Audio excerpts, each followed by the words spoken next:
শাকিব খান আনডাউটফুলি আমাদের দেশের সবচেয়ে বড় সুপারস্টার। তো ওইটা হচ্ছে ইম্পর্টেন্ট আমার কাছে মনে হচ্ছে। এটাই হচ্ছে শাকিব খানের ম্যাজিক, এটাই হচ্ছে রাজকুমারের সাকসেস আমার মনে হয়। একদমই ক্ষতি না, এটা ক্ষতি হচ্ছে যে লোক ছবি বানিয়েছে যে তাকে ঈদেই আসতে হবে, ঈদে না আসলে হবে না, ওই ইগো সবারটা আসছে আমারটা আসবে, ব্যবসা চিন্তা করছে না ওনারা। অথচ ওনাদের ছবি কিন্তু খারাপ হচ্ছে না, ভালোই বানিয়েছে।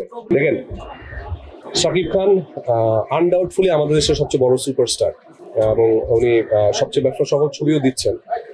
সো উনি তো অনেক হাসিয়েছে জীবনে, অনেক আনন্দ দিয়েছে, একটু কাদার, আবার হয়তো উনি ডিফারেন্ট রেগে আবার আসবেন। সো মানুষ কান্না করছে, কান্না করাতে পারাটাও কিন্তু এক ধরনের একটা বড় একটা ম্যাজিক আমার মনে হয়।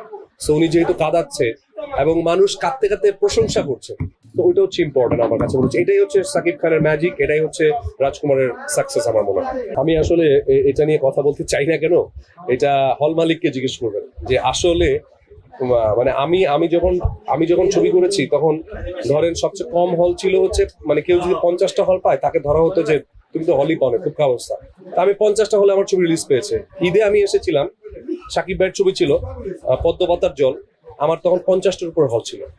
তখন যে রেজাল্ট আমি করেছি ওইটা এখনকার মানে সুপারহিট ছবির রেজাল্ট। তো এখন 7টা হল দিয়ে, এখন হল নাই, এখন 7টা হল দিয়ে মানুষ কিভাবে বলে যে টাকা উঠে আসবে? আমার তো এটা মানে আমি বুঝতে পারছি না। একদমই ক্ষতি না, এটা ক্ষতি হচ্ছে যে লোক ছবি বানিয়েছে যে তাকে ঈদেই আসতে হবে, ঈদে না আসলে হবে না, ওই ইগো সবারটা আসছে আমারটা আসবে, ব্যবসা চিন্তা করছে না ওনারা। অথচ ওনাদের ছবি কিন্তু খারাপ হচ্ছে না, ভালোই বানিয়েছে আমার মনে হচ্ছে তাই। আদারওয়াইজ কেন আমি কি ঈদেই আসতে হবে? ব্যর্থতা না, সুনির্দিষ্ট চিন্তা ভাবনা। মানে একটা ছবি 127টা হল পাচ্ছে, সো ওই ছবিটা যেটা আসছে ওর পাশে এখন আমার ছবি যদি আসতো 10টা বা 20টা হল নিয়ে, আমি কি কখনো ব্যবসা সম্ভব? 127টা হল দিয়ে ব্যবসা সম্ভব না, সেখানে আপনি 10টা হল দিয়ে কিভাবে ব্যবসা করবেন? তাহলে টানা 1 মাস হাউসফুল থাকতে হবে যদি 10টা হলে যদি রিলিজ পায়। তাহলে কেনই তাদের আসতে হবে? ঈদের পরে আসতে পারে, ঈদের 2 সপ্তাহ বা 3 সপ্তাহ পরে পরে একটা ছবি আসুক, 1 সপ্তাহ সে 100টা হল নিয়ে ব্যবসা করুক। সো ওইটা না হলে আসলে ব্যবসা ডিফিকাল্ট।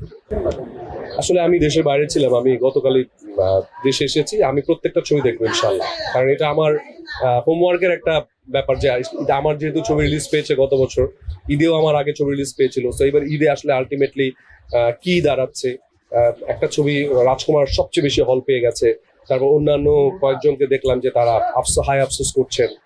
13-14টা ছবি মানে ঈদেই আসতে হবে, এই মানসিকতা কেন আমরা বের হচ্ছি না? আপনি একটা জিনিস খেয়াল করবেন যে যখন বলিউডে যখন শাহরুখ খানের ছবি রিলিজ পায় বা সালমান খানের ছবি যখন রিলিজ পায়, তখন শাহরুখ খান আসে না, শাহরুখ খান আসলে সালমান খান আসে না, এবং অন্যান্যদের ছবি রেডি থাকলেও তারা ছেড়ে দেয় যে না উনি করুক। আমাদের 3টা বা 4টা এই মুহূর্তে যে কটা হল আছে, 3টা হলের বেশি আসলে, 3টা ছবির বেশি আসা উচিত না।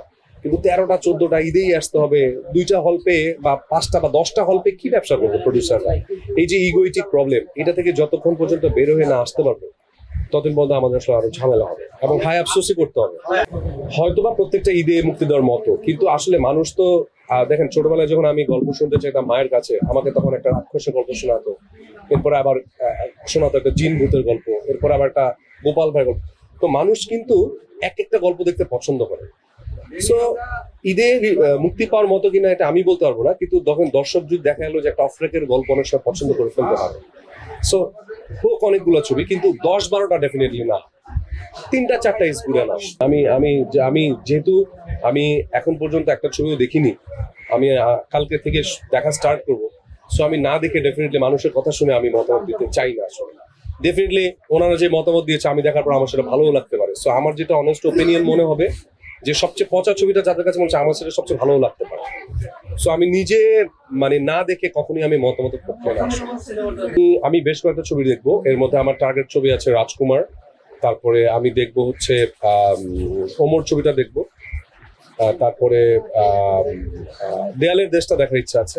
আমি মিশুক মনিকে আমি চিনি, তার সাথে আমি অনেক বছর আগে নাটক করেছিলাম, খুব ভালো ডিরেক্টর। তারপরে রোশানের একটা ছবি রিলিজ পেয়েছে মায়া, সেটা দেখবো। আমরা একসাথে অপারেশন জ্যাকপট করেছিলাম, সো ওটাও দেখবো। এবং আরেকটা ছবি দেখেছি আমি, শাহরিন নাজিম জয় ভাইয়ের, ওখানে আমি আদরকে অনেক আফসোস করতে দেখেছি, আমার কাছে অনেক খারাপ লেগেছে। এছাড়াও আমি দেখতাম, ওটাও দেখবো যে ও যেহেতু বলেছে কন্টেন্টটা খুব ভালো, সো ডেফিনেটলি ওটাও দেখবো। আমি সব ছবিই দেখবো। দেখেন হতে পারে, যে কোনো মুহূর্তে হতে পারে, বাট আমি আগে থেকে আওয়াজ দিয়ে পরে সরে আসার ছেলে আমি না। অ্যাটলিস্ট যদি আমি আমার প্রডিউসার বা আমি ফিক্সড করি যে ছবি আসবো, তখন বেশি হল নিয়েই আসবো। হ্যাঁ, বাট এসে মানে 5টা 10টা হল নিয়ে আসতে চাই না আসলে, যদি ঘোষণা হয়, বাট এখন পর্যন্ত আমার কোনো ঘোষণা আসেনি আসলে।